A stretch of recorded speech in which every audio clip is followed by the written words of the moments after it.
own Anthony Gallo is really upset with us, and especially upset with me, for being such a supporter of the propagandist Boston Celtics during this run. So yesterday you gave me a little bit. You couldn't just wear green; you had to put the Celtics logo. It's disgusting. But what do you mean? How could you in any way?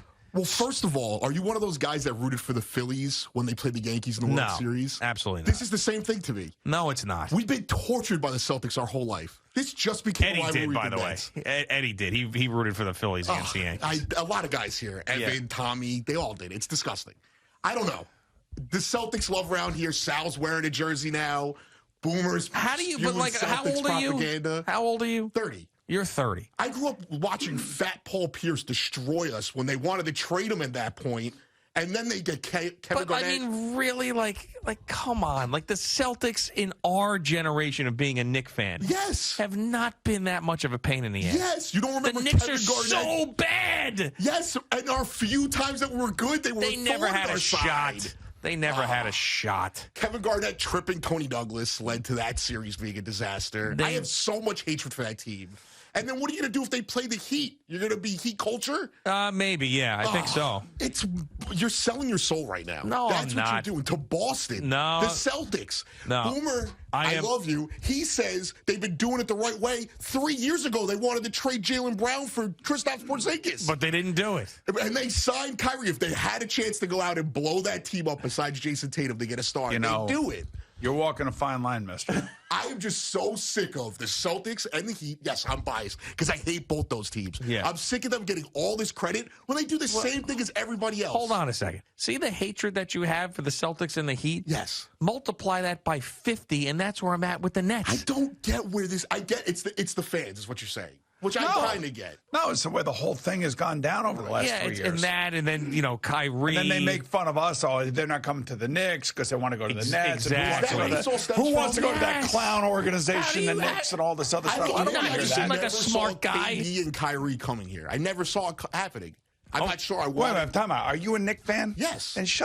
And listen, don't even defend the net fan around here at all. I'm not defending the net fan. I'm not going to justify rooting for the Celtics and maybe How the can Heat, you not see, though, that it's a root? Are you going to say Reggie Miller's your favorite announcer now? No, because that's different, because that's when the Knicks were actually good. This is my point. Those Bulls teams I couldn't stand. Those Pacers teams I couldn't stand.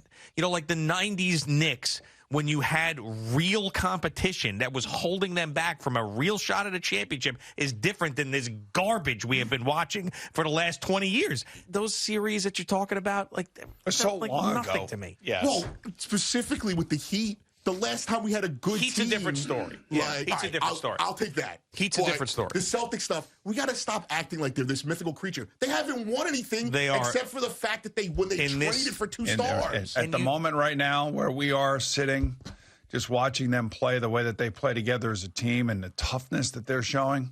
And you're looking at it as rooting for the Celtics. No. This is extreme rooting against the Nets. You know how there's extreme sports, like snowboarding and stuff, people doing all sorts of 360s. This is extreme rooting against the team. If the Celtics were playing the Bulls, I wouldn't care. This is all about the Nets. You should be able to figure that out. We're a fan base that says the Nets are irrelevant. I don't. I'm not saying this is not. This is everybody says this to me. It drives me crazy. I even told a caller the other day. I never said that. Once KD and Kyrie came here, it was a different story. I never said they were relevant. I hated them. I was jealous of it. I was annoyed. I wanted the spotlight of the basketball world to be on the Knicks and not those losers. See, Dog used to do this to me. I'm going to do it to you. That's why you are out there and I am in here. Your passion for the Knicks is appreciated. Bing bong! But you need to appreciate the passion and the hatred that I have for the Nets. I'm the Pied Piper dweeb Net fan. Yeah. And this is where this is born out of. Just look to your left right there. I do get it. Yes. All right. They are annoying. Evan and Keith are annoying. Yes. Yeah, right. They're not annoying enough for me to compromise my morals. All right. Well, there's not, but it's not compromising my morals. So you're all excited about the weed opening over there in Jersey? You're right there in Staten Island. Now. Yeah, but you go right over the Goethals Bridge. You're right there. I need to get a car. This means. Yeah, but he's not going to overpay for the regulated weed. He's going to stick to his dealer. Okay. All right, get out of here. All right, get out of here, will you? Thank you. That was therapeutic. Yeah, hit you with my shillelagh. You are on thin ice, mister. All right. Boomer and Gio on the Fan and CBS Sports Network. Look at that guy. I know. You aptly called Little Bridge Troll.